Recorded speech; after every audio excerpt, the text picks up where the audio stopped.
ये दौर था 18वीं सदी की शुरुआत का, जब दुनिया बहुत तेज रफ्तार से बदल रही थी।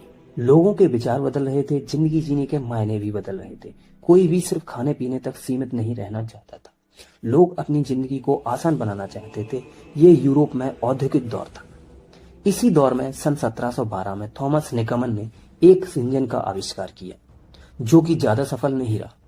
फिर 1726 में जन्मे जेम्स वॉट ने सन 1776 में थॉमस निकमन की थ्योरी पर ही काम करते हुए स्टीम इंजन का आविष्कार किया, जो कि हमारी दुनिया के लिए बहुत बड़ा बदलाव साबित हुआ।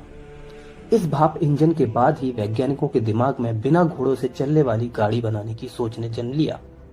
18वीं सदी की शुरुआत में दुनिया में कई ऐसे इंजीनियर्स थे जो चाहते थे कि ऐसी गाड़ी को बनाया जाए जिसे बिना घोड़ा गाड़ी के चलाया जा सके।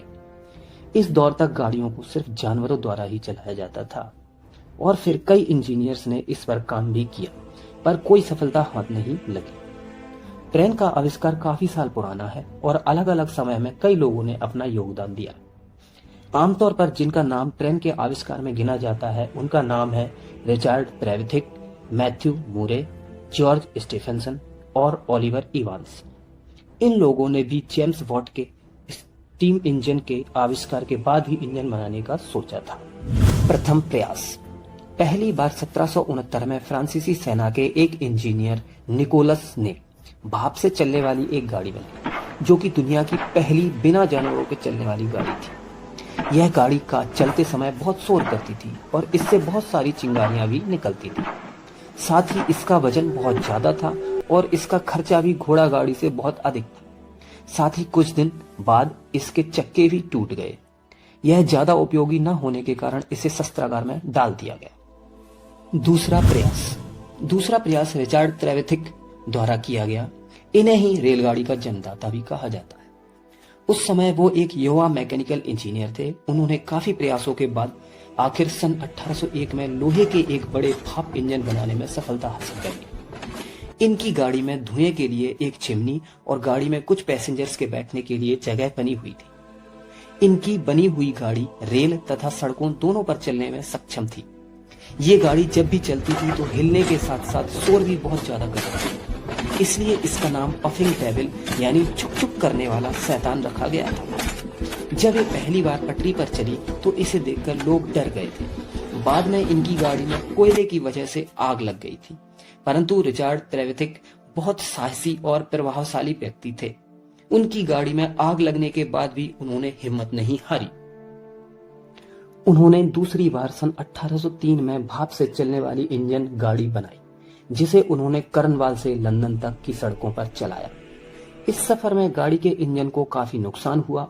फिर उन्होंने इस गाड़ी को लंबे समय तक प्रयोग में लाने के लिए सिर्फ पटरियों पर ही चलाने का सोचा।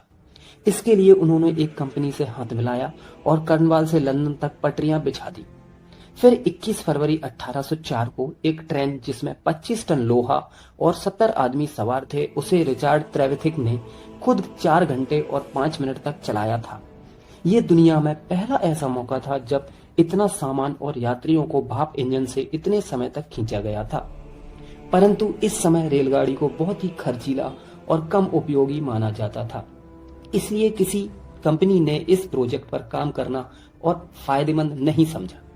इसलिए रिचर्ड ट्रेविथिक ने इस प्रोजेक्ट पर काम करना ही बंद कर दिया था। तीसरा प्रयास बाय मैथ्यू मूरे। मैथ्यू मूरे एक नई सोच के इंजीनियर और व्यापारी थे, जो हमेशा से एक ऐसा इंजन बनाना चाहते थे जो घोड़ों पर निर्भर न होकर भाप के इंजन पर चले। उन्होंने रिचर्ड ट्रेविथिक के द्वारा बनाई गई गाड़ी में काफी बदलाव किया। इसके भाप इंजन को नए तरीके से मॉडिफाइड किया और सन 1812 में व्यापारिक रूप से चलाने के लिए पटरी पर चलाया। इससे पहले रिचर्ड ट्रेविथिक ने सिर्फ एक बार ही इसे पटरी पर चलाया था और मैथ्यू मूरे ने इसे व्यापारिक तौर पर कई बार चलाया, और इनकी कंपनी ने इंग्लैंड के कई शहरों में धीरे धीरे पटरियां बिछाना शुरू कर दिया। पर अभी तक रेलवे इतना प्रचलित नहीं हुई थी कि लोगों द्वारा इसे अपनाया जाता। अभी तक केवल रेलवे से माल ढोने का ही काम किया जा रहा था। चौथा प्रयास बाय जॉर्ज स्टीफेंसन। इन्हें कोयले के इंजन के इस्तेमाल और ट्रेन को दुनिया के अन्य हिस्सों तक पहुंचाने के लिए जाना जाता है। इनकी कंपनी का नाम था the Robert Stephenson and company, जो इनके बेटे रॉबर्ट के नाम पर थी। इन्होंने भाप के इंजन में कई बदलाव करके उसे और ज्यादा मजबूत और शक्तिशाली बनाया, जो भारी वजन खींचने में सक्षम था। सन 27 सितंबर 1825 को भाप के इंजन से 38 डिब्बों वाली रेलगाड़ी को खींचा गया, जिसमें 600 यात्री भी सवार थे। इस पहली रेलगाड़ी ने लंदन से स्टॉकटन 37 मील तक का सफर 14 मील प्रति घंटा की रफ्तार से तय किया था। आधिकारिक रूप से इसे ही विश्व की पहली ट्रेन कहा जाता है, जिसमें पैसेंजर्स को एक स्थान से दूसरे स्थान तक का सफर कराया था। दुनिया के इस पहले भाप के इंजन का नंबर था लोकोमोशन नंबर 1। जॉर्ज स्टीफनसन ने ट्रेन के आविष्कार में क्रांति ला दी थी। इनके कोयले के इंजन के इस्तेमाल के बाद दुनिया के अन्य देशों में इसे बनाने की होड़ लग गई थी। इसके बाद ओलिवर इवांस, ये एक अमेरिकी इंजीनियर थे। इन्होंने भाप के इंजन में कई बदलाव किए और पहली बार हाई प्रेशर भाप के इंजन का निर्माण किया। पांचवा प्रयास, रुडोल्फ डीजल। सन 1858 में जन्मे रुडोल्फ डीजल ने सन 1897 में डीजल इंजन बनाकर कीर्तिमान रच दिया था। उनके बनाए हुए इंजन का प्रयोग आज भी पूरी दुनिया में हो रहा है। उन्होंने 1897 में 25 हॉर्स पावर का 4 stroke single cylinder diesel engine बनाया था। इनके आविष्कार के बाद 1912 में र्यूमन सॉर ने रेलवे द्वारा स्विट्जरलैंड में पहली बार डीजल इंजन से रेलगाड़ी चलाई।